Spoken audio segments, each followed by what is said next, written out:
یہاں تک کہ بعض روایت میں آتا ہے کہ حضرت جبریل مقرب فرشتہ ہے، 10,000 سال تک ان کا یہ وظیفہ رہا کہ وہ نبی پاک صلی اللہ تعالیٰ علیہ وسلم پہ کیا پڑھتے تھے؟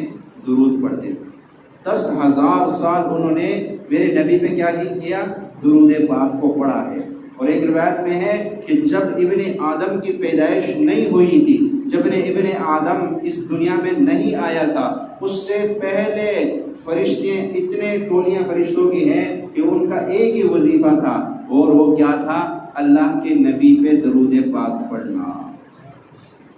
جب آدم علیہ السلام کو دنیا میں بھیجا گیا، اس کے بعد ان فرشتوں کی ڈیوٹیاں مختلف لگ گئی مختلف کاموں میں، ورنہ اس سے پہلے ان فرشتوں کا ایک ہی جو ہے وہ عمل تھا، وہ کیا؟ پیارے مصطفیٰ صلی اللہ تعالیٰ علیہ وسلم پہ درود پاک کا پڑھنا۔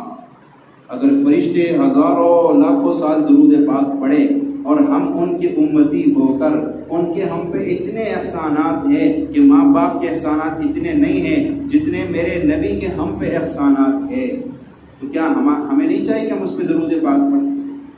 ہم فرمایا جو بندہ دن میں 1000 مرتبہ درود پاک پڑھتا ہے، اللہ تعالیٰ اس وقت تک اس کو موت نہیں دیتے جب تک وہ مرنے سے پہلے جنت میں اس کا مقام اس کو نہ دکھا دیا، جب تک اس کا مقام اس کو نہ دکھا دیا۔